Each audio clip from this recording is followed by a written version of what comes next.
Maybach music. Can anybody out there hear me? Hear me? 'Cause I just wanna say. Assalamualaikum warahmatullahi wabarakatuh. Apa kabar semuanya? Semoga selalu dalam keadaan sehat jasmani dan rohani. Kali ini kita akan membahas subbab terakhir dari bab 1 mata pelajaran bahasa Indonesia, yakni subbab D, menyajikan lisan dan menulis teks deskripsi. Dengan kompetensi dasar 4.2, menyajikan data, gagasan, dalam bentuk teks deskripsi tentang objek baik berupa sekolah, tempat wisata, tempat bersejarah, dan atau suasana pentas seni daerah, secara lisan dan tulis dengan memperhatikan struktur, kebahasaan baik secara lisan dan tulis. D. Menyajikan lisan dan menulis teks deskripsi. Setelah membaca, menelaah beragam contoh teks deskripsi, pada bagian ini kamu akan berkarya membuat teks deskripsi. Saatnya berkarya dan yakinlah kamu pasti bisa. Setelah kamu membaca beragam teks deskripsi, kamu akan berlatih membuat teks deskripsi. Lakukan kegiatan berikut. Yang pertama, kita akan menyajikan teks deskripsi dalam bentuk lisan. 3.1 Menyajikan teks deskripsi secara lisan dari video yang diamati. Pada bagian ini kamu akan belajar menyajikan secara lisan teks deskripsi dalam bentuk paparan lisan yang menggambarkan suatu objek yang bersamaan dengan objek, baik berupa sekolah, tempat wisata, tempat bersejarah, dan atau suasana pentas seni daerah. Apabila masih belum terbayangkan, coba kalian perhatikan acara televisi yang berupa Discovery atau penjelajahan. 3.2 Menulis teks deskripsi. Langkah-langkah yang harus dilakukan dalam membuat teks deskripsi, yaitu 1. Menentukan objek dan membuat judul. 2. Membuat kerangka. 3. Mencari data objek. 4. Mengembangkan kerangka dan data sesuai struktur. 5. Menyunting teks. 1. Menentukan objek dan membuat judul. Teks ini pada umumnya berfungsi agar seseorang yang membaca atau mendengar dapat merasakan secara langsung objek atau informasi yang tertulis. Oleh karena itulah, penjelasan objek deskripsi harus berdasarkan pengamatan atau observasi langsung penulis. Perhatikan contoh objek dan judul di samping.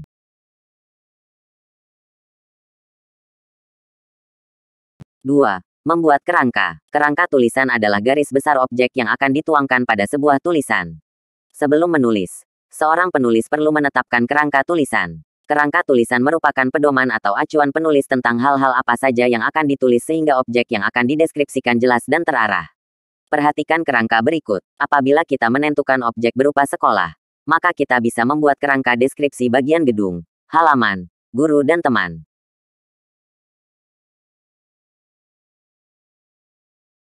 3. Mencari data objek. Untuk menulis teks deskripsi dengan objek yang telah ditetapkan, kita perlu mencari data berupa keterangan-keterangan yang berhubungan dengan objek tersebut. Kegiatan mengumpulkan data dapat dilakukan dengan cara observasi atau mengadakan pengamatan langsung. Perhatikan contoh gambar di samping. Gambar tersebut merupakan contoh data dari objek sekolah. 4. Mengembangkan kerangka dan data sesuai struktur. Setelah objek ditetapkan, kerangka tulisan disusun, data objek terkumpul sesuai hasil observasi. Maka langkah selanjutnya adalah mengembangkan kerangka dan data sesuai kaidah kebahasaan dan struktur teks deskripsi. Data tersebut dapat dibuat menjadi beberapa paragraf. Paragraf yang terbentuk, kemudian disusun sesuai dengan kebahasaan dan struktur teks deskripsi agar teks tersebut jelas dan terarah. 5. Menyunting teks. Ciri umum teks deskripsi adalah adanya fungsi pancaindera dalam kebahasaannya. Misalnya, sebuah benda dideskripsikan memiliki ukuran besar dan berwarna hitam. Panca indera yang berperan untuk merangkai kalimat tersebut adalah indera penglihatan. Contoh lain, sebuah objek dideskripsikan memiliki permukaan halus. Untuk merangkai kalimat tersebut digunakan indera peraba. Demikianlah langkah-langkah menulis teks deskripsi. Selanjutnya perhatikan contoh teks deskripsi berikut. Sekolah baruku. Identifikasi. SMPN 1 Pangkalan adalah tempat belajarku yang baru. SMP ini menjadi sekolah baruku setelah aku lulus dari sekolah dasar. Lokasi sekolah baruku berada di pinggir jalan, sehingga mudah dijangkau dengan berbagai alat transportasi darat.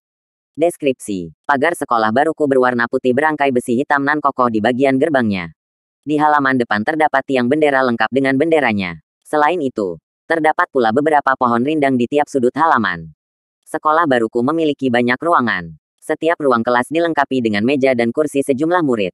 Warna cat tembok kelas adalah kuning muda. Di masing-masing kelas terdapat foto presiden dan wakil presiden. Selain ruang kelas, sekolah ini memiliki banyak ruang lainnya. Semua ruang digunakan untuk kegiatan yang berbeda. Beberapa ruangan yang terdapat di sekolah ini adalah ruang seni, ruang serbaguna, perpustakaan, ruang olahraga, serta ruang media.